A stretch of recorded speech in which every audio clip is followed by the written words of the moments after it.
Captain Sarah Martinez stood at attention in the briefing room, her flight suit crisp and her expression steady despite the tension filling the air.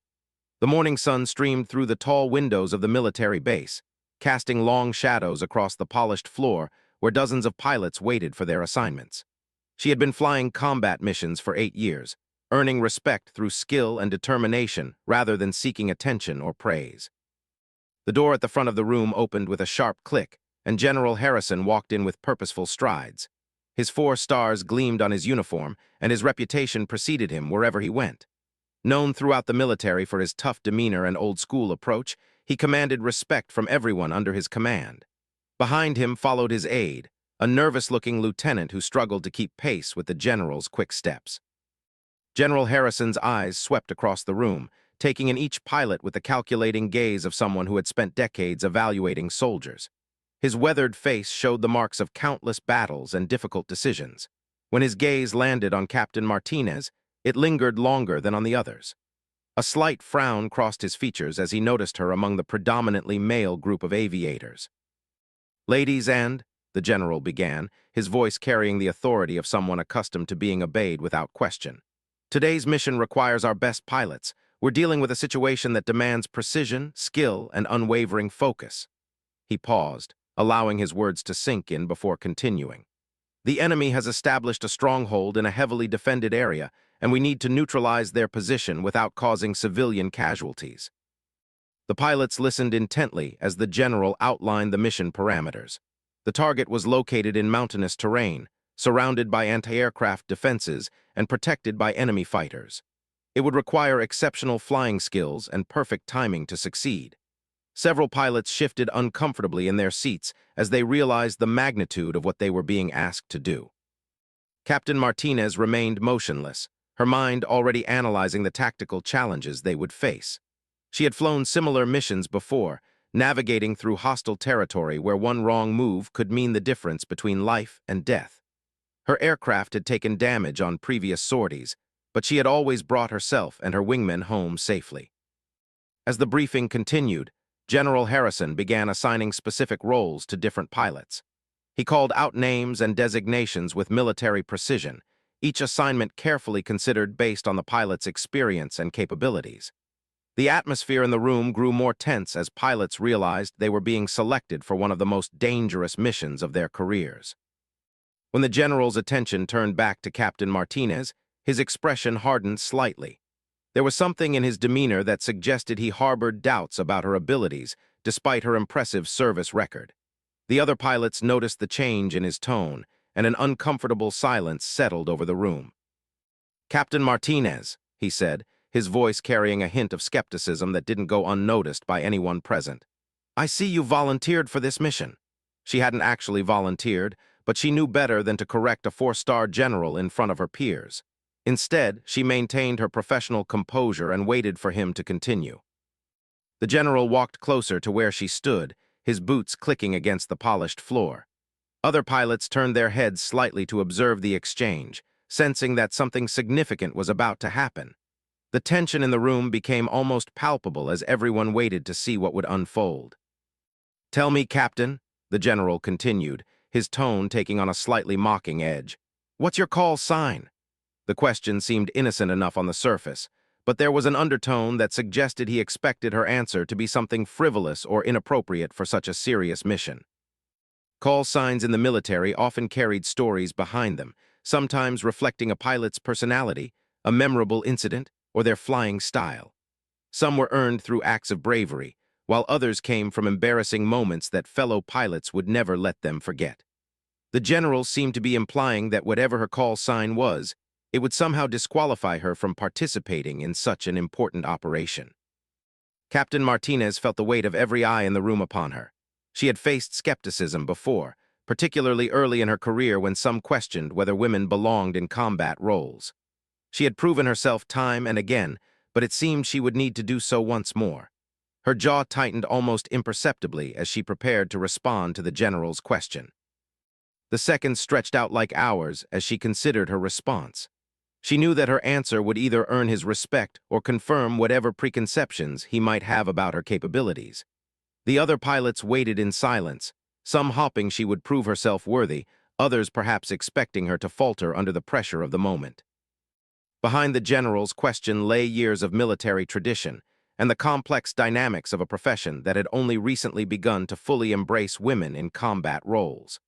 Captain Martinez understood that she was not just representing herself in this moment, but every woman who had fought for the right to serve their country in the most dangerous and demanding positions. The morning light continued to stream through the windows, illuminating the scene like a spotlight on a stage where careers could be made or broken with a single exchange. The briefing room, which had been filled with routine military business just moments before, had suddenly become the setting for a confrontation that would be remembered long after the mission was completed. General Harrison waited with the patience of someone accustomed to getting answers to his questions, regardless of how uncomfortable they might make his subordinates.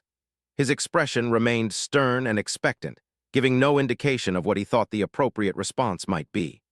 The silence stretched on, heavy with anticipation and the unspoken challenge that hung in the air between them. Captain Martinez straightened her shoulders and looked directly into the general's eyes. Her voice was clear and unwavering when she finally spoke. "Ghost, sir." The single word carried with it a weight that immediately shifted the atmosphere in the room. What had started as what appeared to be a dismissive challenge suddenly took on a completely different meaning. The general's eyebrows rose slightly, and his mocking expression began to fade. Ghost was not a call sign that would be given lightly or as a joke. In military aviation, such a designation typically meant something extraordinary had happened to earn it. The other pilots in the room exchanged glances, suddenly realizing that they might not know as much about Captain Martinez as they thought they did. "Ghost," the general repeated slowly, as if testing the weight of the word. His tone had shifted from skeptical to curious, and he studied her face more carefully now. "And how exactly did you earn that particular call sign, Captain?" The question was no longer posed with the intent to embarrass or diminish her, but with genuine interest in understanding what lay behind the designation. Captain Martinez remained at attention, her expression professional but with a hint of steel in her eyes. 3 years ago, sir, during Operation Desert Wind, my squadron was providing close air support for ground forces who had become pinned down by enemy fire in a mountain valley. The weather conditions were deteriorating rapidly, with heavy cloud cover and visibility dropping to near zero. She paused briefly, gathering her thoughts before continuing. The room had become completely silent, with every pilot hanging on her words. Even the general's aide had stopped shuffling papers and was listening intently to her account. "Our ground controller was calling for immediate assistance, sir. Friendly forces were taking heavy casualties and were in danger of being overrun. Standard protocol would have been to wait for the weather to clear, but the men on the ground didn't have time for protocol. They needed help immediately, and waiting would have meant watching good soldiers die." The general nodded slowly, beginning to understand where the story was heading. He had been in similar situations himself, decades earlier when he was a young officer making life-and-death decisions with incomplete information and insufficient time.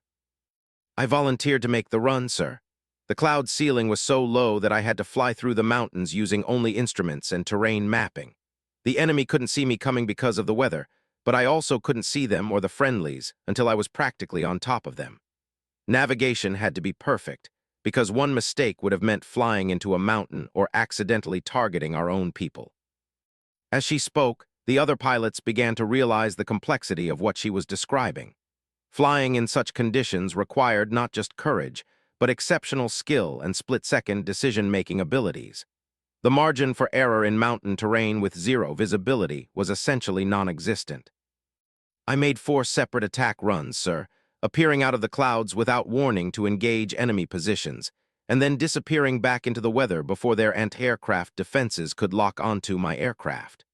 The ground controller later said it was like watching a ghost materialize from nowhere, strike with precision, and then vanish completely."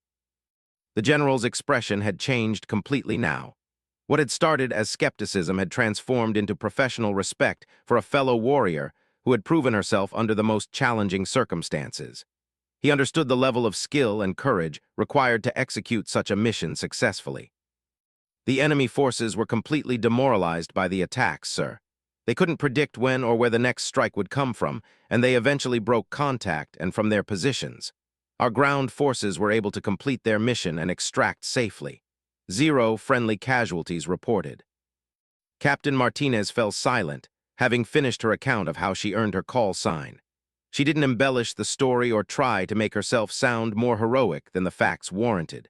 The simple, professional delivery of her account made it even more impressive to those listening.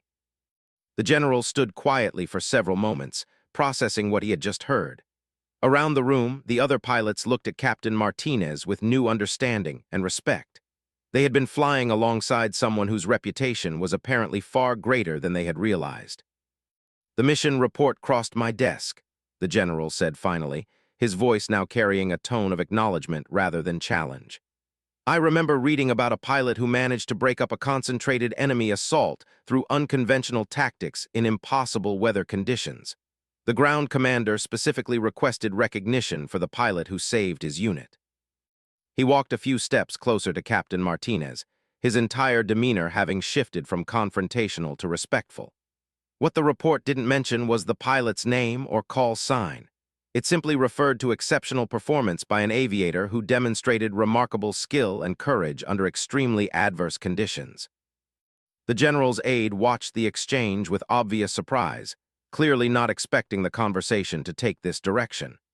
The other pilots remained silent, recognizing that they were witnessing something significant unfold before them. "Ghost," the general said again, this time with a tone of understanding and appreciation. "Now I understand why the ground forces that day reported that their salvation seemed to appear and disappear like a spirit in the mountains. You earned that call sign through actions that saved lives and completed a mission that others would have considered impossible." Captain Martinez maintained her professional bearing, but there was a subtle relaxation in her posture that suggested she felt vindicated. She had not sought this confrontation, but she had handled it with the same skill and composure that had earned her reputation as an exceptional pilot. The atmosphere in the briefing room had completely transformed. What had begun as what appeared to be an attempt to embarrass or marginalize a female pilot had instead become a moment of recognition for someone who had already proven herself in the most demanding circumstances imaginable. The general's initial skepticism had given way to the kind of professional respect that could only be earned through demonstrated competence under fire.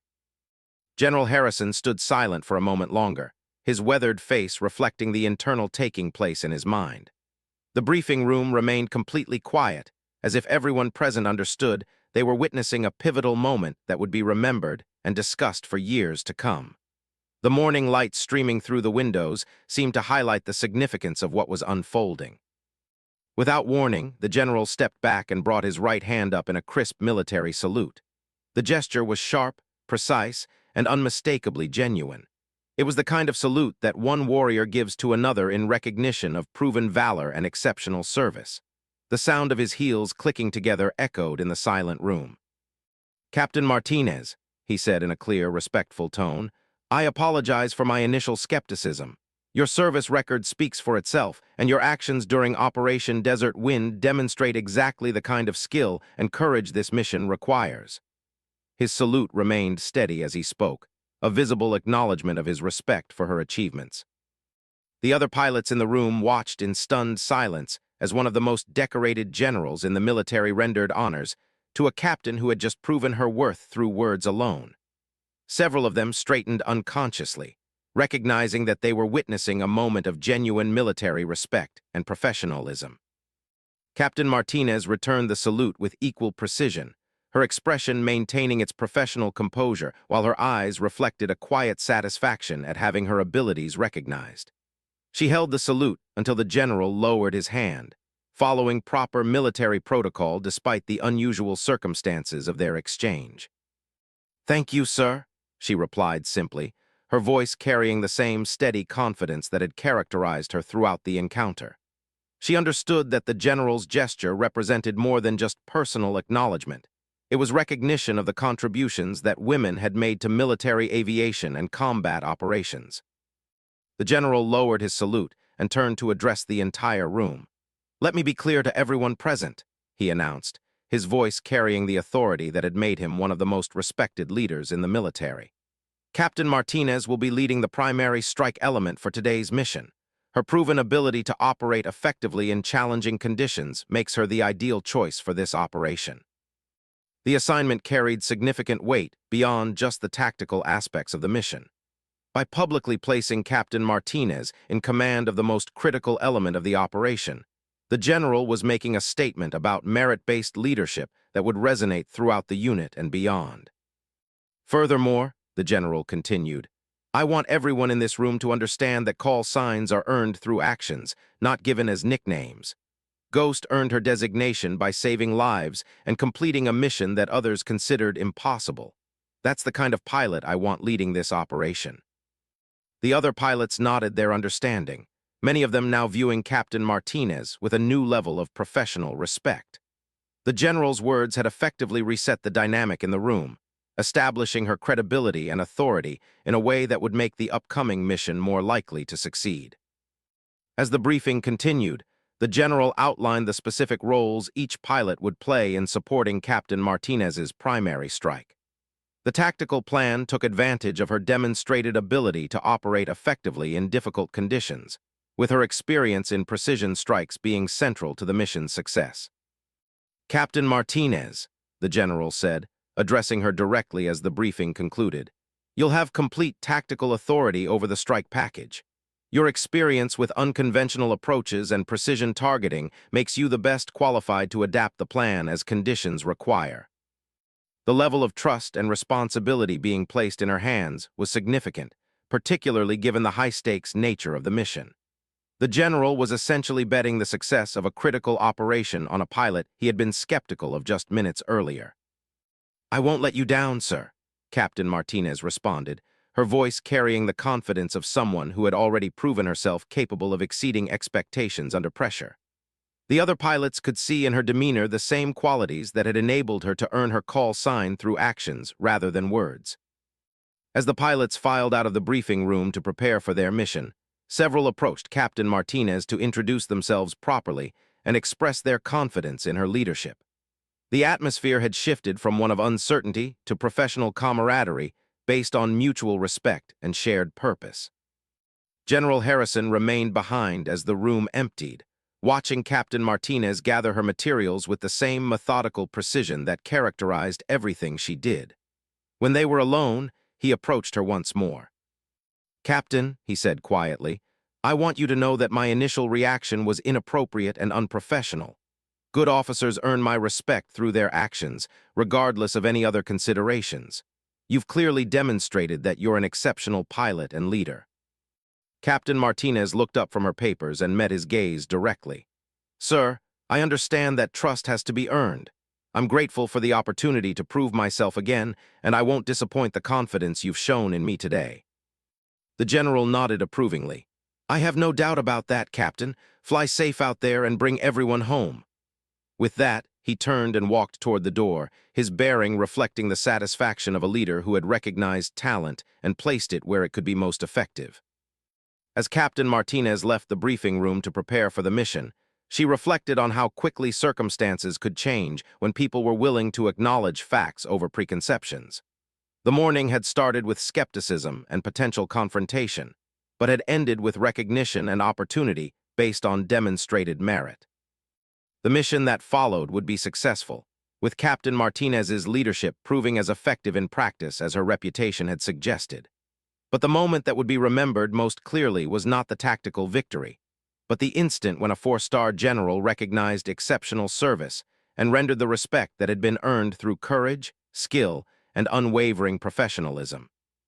Word of the exchange spread quietly through military circles, becoming a story that how true leadership recognizes merit regardless of preconceptions, and how respect must be earned through actions rather than assumed through rank or position.